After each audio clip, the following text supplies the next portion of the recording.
Dan sjećanja na žrtve Vukovara i Škabrnje važan je sa više aspekata i kulturološkog i povijesnog, pa i vjerskog, rekao bih. Važno se sjeća žrtava, tim više jer na temelju njihove žrtve mi smo dobili oslobođenu i slobodnu domovinu. To je možda prvi i najvažniji razlog da se trebamo sjećati žrtava Škabrnje i Vukovara, a kroz njih i svih žrtava Domovinskog rata, osobito žrtve hrvatskih branitelja, čijom žrtvom smo stekli slobodnu domovinu. Drugi, ne manje važan razlog je što je važno to sjećanje prinijeti na mlađe naraštaje, da nam ne bi povijest Domovinskog rata i tegobno i krvavo stvaranje slobodne domovine pisali neki koji nisu željeli Hrvatsku, niti su sudjelovali u njezinom stvaranju. A da je toga, da takvih primjera ima i previše, svjedočimo praktički iz dana u dan, gdje se želi Domovinski rat prikazati kao građanski rat ili kao nekakav nesporazum gdje se izjednačuju i žrtva i agresor. Zato su ovi dani sjećanja koje organizira svake godine, već godinama, desetljećima, Hrvatska udruga Benedikt od iznimne važnosti. Vukovar krvari, a Hrvatska pregovara o krvi i ruševinama, o bolestima i 35.000 ljudi sa kojima se kocka, javlja urednik Hrvatskog radija Vukovara Siniša Glavašević. Evo, veliko mi je zadovoljstvo što ove godine radimo program Tjedan sjećanja sa Hrvatskom udrugom Benedikt i što smo pripremili značajan i bogat program. Svi znamo koliko je značaj Vukovara i Škabrnje u kolektivnoj memoriji hrvatskog naroda i svi se suosjećamo sa svim žrtvama. Ove godine dogodilo se i to da se pronašlo tijelo hrvatskog heroja koji je rođeni Francuzan, Michel Nicoliera, pa sa nekim posebnim pijetetom radimo i ovaj ovogodišnji program, sjećajući se na sve žrtve Vukovara, na sve suborce Jean Michela, na njegove suborce koji su također pronađeni s njim zajedno ovih dana. Tako da mi je drago što ćemo u ovogodišnjem programu imati promocije knjiga, održat ćemo nekakve predavanja, kolegica povjesničarka Paloš, imat ćemo ne samo u Splitu događanja, nego imat ćemo i u Škabrnji i u Makarskoj, tako da vas sve skupa zajedno pozivam da se odazovete i da pokažete da sjećanje na Vukovar, Škabrnju, na sve hrvatske žrtve ne blijedi i da s jednim zajedništvom obilježimo i ovogodišnji tjedan sjećanja i ovogodišnji dan u sjećanju na sve žrtve Vukovara i Škabrnje. Niti jedan grad u Hrvatskog nije dao više za nezavisnost Hrvatske. Niti jedan grad nije sa manjom vojnom silom obranio veću korist. U ovom trenutku više od 70 tenkova nadire na Vukovar. Heroji ovoga grada potrebni su još neko vrijeme kao živi svjedoci ovoga rata.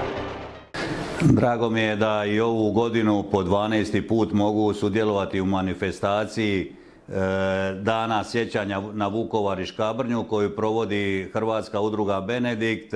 Zaista jedna prekrasna manifestacija koja uz manifestaciju u mom gradu Vukovar svijetli koju je pokrenula doktorica Vini Rakić predstavlja zaista, ja mislim, jednu od prepoznatljivijih akcija u Republici Hrvatskoj u ovom mjesecu tuge, mjesecu boli, ali mjesecu ponosa hrvatskog naroda kad se sjećamo na dva naša grada heroja, jedan grad i jednu općinu koji su obilježili Domovinski rat i koji su na neki način simbol otpora Republike Hrvatske. Evo ja i pozivam sve naše drage sugrađane da se priključe ovim danima, zaista ima prekrasnih promocija knjiga i manifestacija i ja pozivam sve naše sugrađane da to popratimo u što većem broju i još jedan put čestitam Radoslavu i njegovoj ekipi iz udruge Benedikt, naravno kao i njegovim prethodniku doktoru Popoviću i svima onima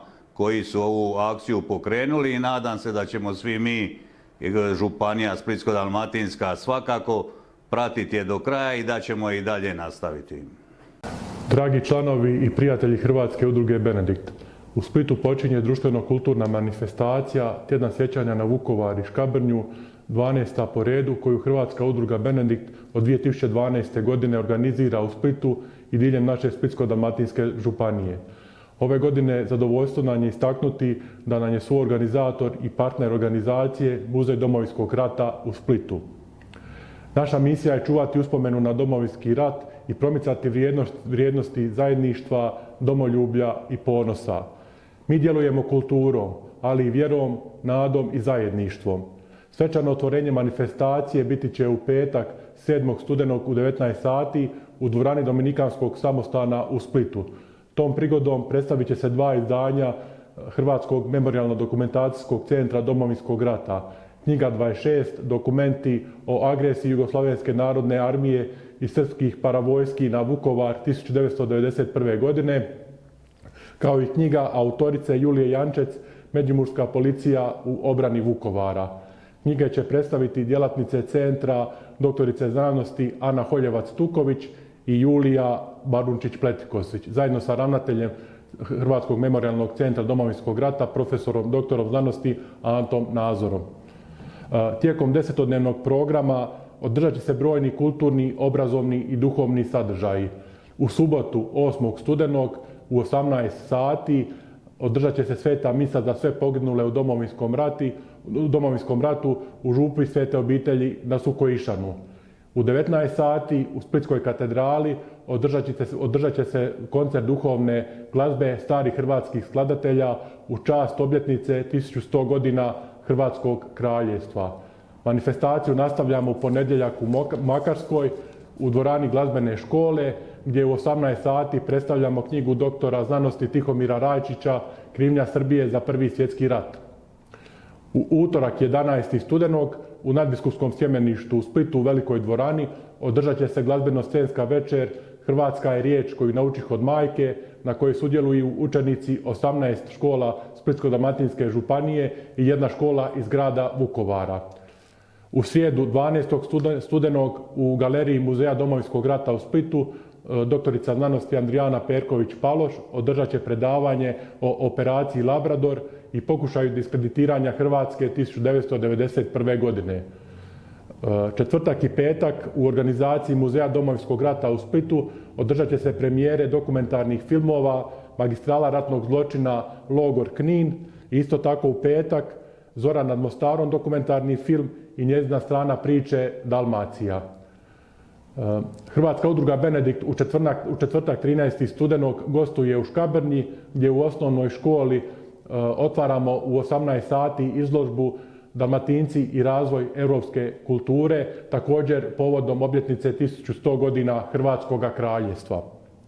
Završetak manifestacije obilježit ćemo 17. i 18. studenog uoči i na dan sjećanja na žrtve Domovinskog rata i na dan sjećanja na žrtvu Vukovara i Škabrnje, kada će tradicionalno građani, učenici, udruge, javne ustanove položiti svijeće diljem Vukovarske ulice u Splitu, a posebno na početku gdje se nalazi spomenik Dječak Lumin.